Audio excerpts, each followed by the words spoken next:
sebelah saya ini adalah Bapak Catur Setiawan. Selamat siang Bapak Catur Setiawan. Selamat siang Bu Indah. Apa kabarnya nih Pak hari ini? Alhamdulillah baik. Ini sebelumnya saya mohon izin ya Pak, mau merepotkan Bapak ini. Baik Ibu.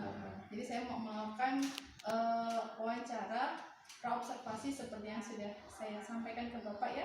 Iya. Oke, Bapak sudah siap? Siap Ibu. Oke, mungkin yang pertama boleh perkenalan dulu deh Bapak. Oke, perkenalkan nama saya Catur Setiawan. Untuk di sekolah ini saya diberikan amanah untuk bisa mengajar pelajaran biologi. Oke, terima kasih Bapak.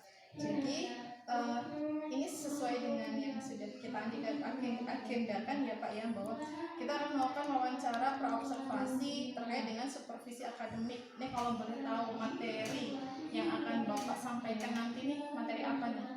Untuk kali ini saya akan mau menyampaikan materi tentang sistem pernapasan pada manusia. Oke, tentang sistem pernapasan pada manusia ya. Kalau boleh tahu tujuan pembelajarannya apa nih Pak? Dari tujuan pembelajaran ini nanti saya mengharapkan siswa itu nanti bisa mengetahui maupun bisa menjelaskan tentang struktur dan alat-alat sistem pernapasan, kemudian juga bisa menjelaskan tentang mekanisme dari pernapasan pada manusia itu, dan kemudian juga mengetahui dan mampu menjelaskan tentang kelainan atau penyakit yang terjadi pada sistem pernapasan. Luar biasa sekali memang ya Bapak Catur Setiawan ya.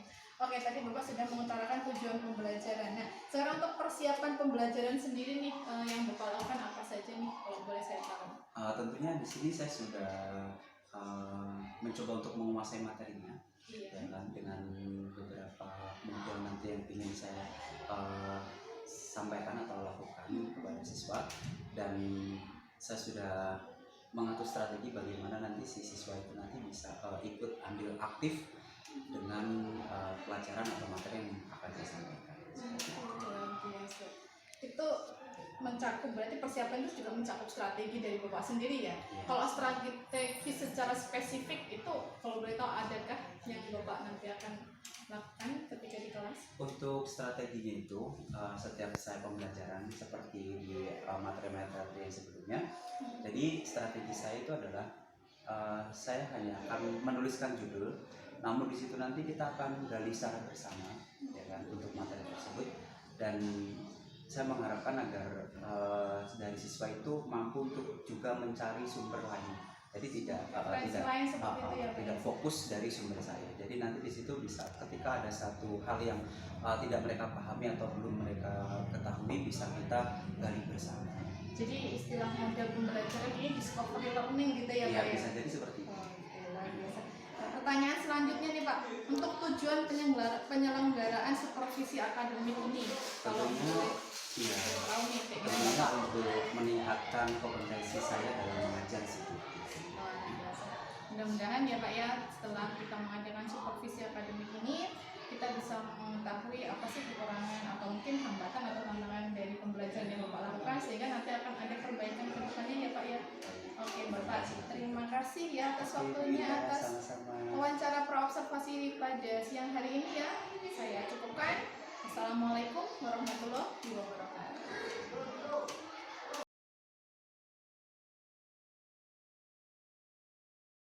Assalamualaikum warahmatullahi wabarakatuh. Waalaikumsalam warahmatullahi wabarakatuh. Selamat pagi. Pagi. Apa kabar hari ini? Alhamdulillah luar biasa. Allahu Akbar. Oke, baik. Untuk di hari ini sebelum kita melakukan KBM seperti biasa, jadi kita terlebih dahulu absen dulu ya untuk teman-teman siswa yang di kelas ini. Untuk yang pertama, Alfian Sahrul hadir. Alia Hadir. Viola, Hadir. Vivi, Hadir. Ica. Izin Ya. Kenapa diizin? izin pulang. Oh, izin sakit. Ya. Oke, Joko, Mareta, Hadir. terus Melanda, Hadir. Nansen, Novita, Hadir. Sally, Hadir. Uslifatul, Filis, Vina, Hadir. Yusi. Oke, jadi hampir hadir semua ya. Satu saja yang izin karena sakit, dan mudah-mudahan yang sakit cepat sembuh. Oke. Baik,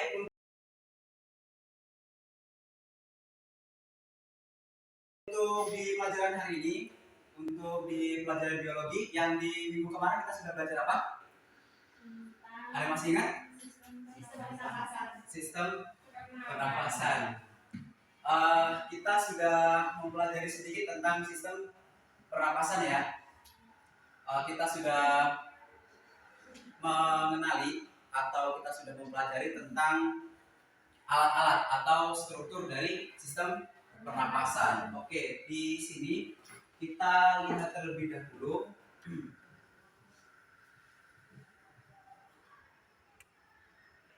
Ya, di sini kita lihat di depan itu ada yang namanya sistem pernapasan pada manusia. Yang pertama itu ada yang tahu itu apa yang pertama? Untuk alur udara masuk ke paru-paru, yang pertama rongga hidung. Rongga hidung itu fungsinya untuk apa?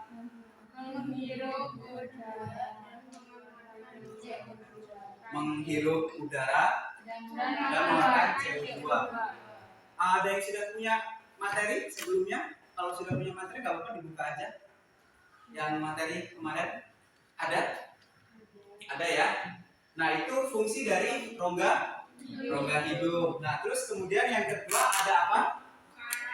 Fari. Fari itu untuk apa fungsinya? Iya, fari. Yang laki-laki fari fungsinya untuk apa?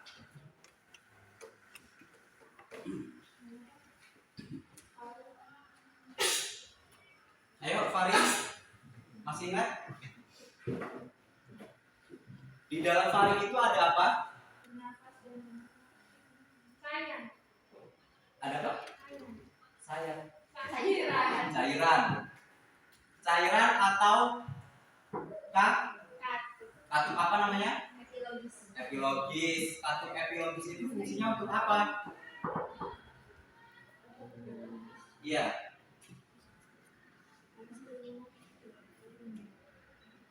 Jadi katup epilogis itu adalah pertigaan ya, pertigaan antara sistem pencernaan dan sistem pernafasan. Nah, jadi di dalam katup itu, kan ada kayak selaput ya, tapi selaput itu katup yang bisa membuka dan menutup. Nah, ketika kita menghirup udara, itu katup itu membuka atau menutup ketika kita bernapas. Membuka atau menutup? Membuka atau menutup? Membuka. Nah, ketika kita menelan makanan, menutup. Nah, jadi itu kan katup ya. Ada katupnya itu kita di faring, ya kan? Di faring itu kan ada tuh pertigaannya. Jadi dia di sini nih ya. Nih di sini. Ini kan pertigaan nih namanya.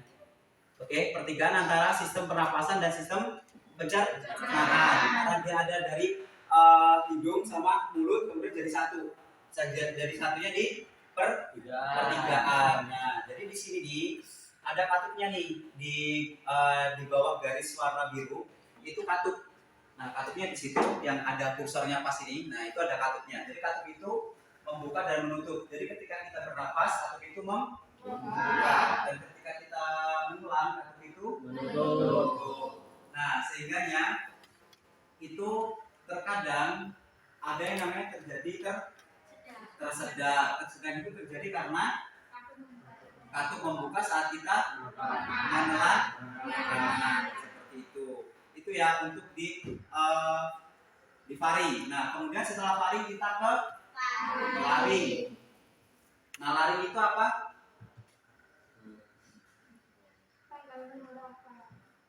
Gimana? Pangkal tenggorokan atau tekak. Nah, di dalam tekak itu ada apa aja? Ada apa? Apa Darul? Pita suara. Di dalam laring itu terdapat yang namanya pita suara. Nah, di pita suara itu ada dua macam pita suara, yang apa sama yang apa? Asli dan palsu. Nah, yang asli itu yang seperti apa? Ayu eo, atau letaknya suara atau huruf vokal. Nah, terus kemudian yang palsu selain huruf vokal. Jadi di laring itu terdapat pita suara, yaitu pita suara ada asli dan palsu. Nah, kemudian di situ kalau yang asli itu dia ada untuk mengeluarkan huruf vokal ayu e o. Terus kemudian kalau yang palsu untuk mengeluarkan huruf konsonan. Contohnya Nah itu ya, ketika kita itu kan konsonan semua, H sama M. Tapi bukan H M ya, beda lagi, itu merek kredit. Nah, kalau yang ini kita pita suara kita yang keluar itu ada pita suara yang palsu, yang HM tadi itu. Oke, tanpa E ya, langsung. Nah, terus kemudian di sini itu ada rambutnya. Dia rambutnya naik ke atas, bukan ke bawah. Nah, kenapa dia rambutnya itu naik ke atas? Fungsi dari rambut dari di dalam trakea itu ketika dia ke atas, ada yang tahu fungsinya untuk apa? Benda-benda asing. Untuk menyaring benda-benda asing. Nah, jadi pernah dalam kehidupan, pernah dalam ketika kita menelan, ya kan? Itu si trakea itu terkadang kita agak kayak batuk-batuk ya. Kalau kita makan ikan yang ada durinya, terkadang itu sangat peka sekali tuh di dalam trakea kita itu, di dalam tekak, ya kan? Ketika menelan itu rasanya sakit karena itu bendanya asing, sehingga kita berusaha untuk mengeluarkan. Ketika kita paksa itu nanti akan bermasalah dan akan terjadinya sebuah luka, sehingga nanti itu terjadi peradangan ya, sakit di dalam tenggorokan. Nah itu juga berpengaruh dalam sistem pernapasan. Nah itu jadi fungsi dari rambut atau epitel bersilianya itu adalah untuk menyaring benda-benda asing. Nah selain epitel bersilia ada apa lagi? Ada yang tahu? Kita masih di trakea. Selain epitel bersilia ada satu lagi. Tulang apa? Tulang rawan yang apa? Tulang rawan ada berapa? 3. Apa aja yang pertama? Hialin, terus fibro, sama elastin. Nah, untuk di trakea ini tulang rawannya itu tulang rawan apa? Ya, hialin. Kenapa di tulang rawannya hialin?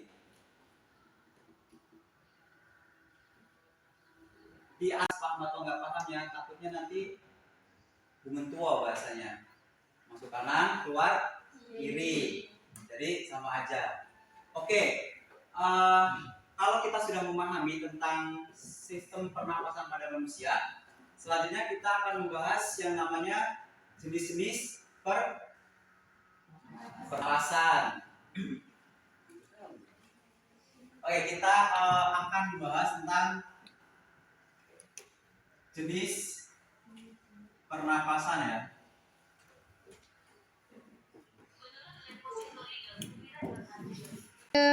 Oke, untuk alur sistem pernapasan sudah paham? Kalau memang sudah paham, kita akan membuktikan kepemahaman kalian dengan melalui tugas. Jadi kalian nanti kita bagi menjadi 3 kelompok ya. Jadi kita buat aja langsung ini per kelompok gini aja, per garisnya. Oke, untuk menggambarkan sistem atau alur atau mekanisme keluar masuknya udara dalam sistem pernapasan manusia beserta keterangannya yang jelas. Oke? Ya, tata letaknya dan kemudian keterangannya itu apa saja. Contoh misal nanti hidung itu, dan harus sesuai sama alurnya atau tata letaknya semuanya. Oke? Paham ya? Oke. Sekarang silakan untuk bisa dikerjakan untuk masing-masing kelompok. Jadi kelompok 1, kelompok 2 dan kelompok 3. Langsung silakan di dalam satu kertas Jangan lupa nanti ditulis nama kelompoknya, terus kemudian nanti silakan gambar untuk sistem atau alur mekanisme sistem pernapasan pada manusia. Oke, silakan ya.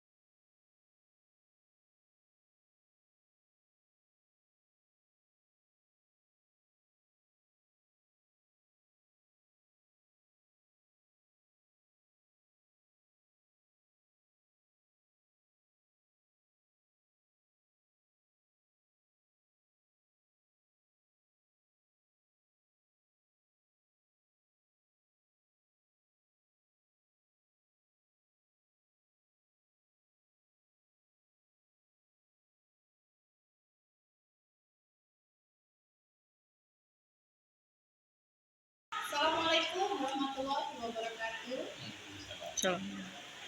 Saya Ida Purwati, CGP Angkatan 6 dari Kabupaten Lampung Timur akan melakukan wawancara pasca observasi. Nah, di sebelah saya ini sudah ada Bapak pengajar praktik saya, yaitu Bapak Sumarno. Selamat siang, Bapak Sumarno. Ya, bagaimana Bapak teman-teman ini? Saya izin untuk melakukan wawancara pasca observasi dengan Bapak Catur Setiawan, Pak. Sebelumnya perkenalkan, ini adalah salah satu guru di SMA Muhammadiyah 1 Sukabumi. Beliau mengaku mengapel biologi. Oke, selamat siang Bapak Catur. Gimana nih kabarnya hari ini? Jadi sesuai yang sudah kita agendakan nih Pak, bahwa saya hari ini mau melakukan wawancara pasca observasi. Kemarin kita sudah melakukan wawancara observasi, sudah melakukan observasi di kelas. Nah, sekarang ini kita mau merefleksikan dari kegiatan kita sendiri.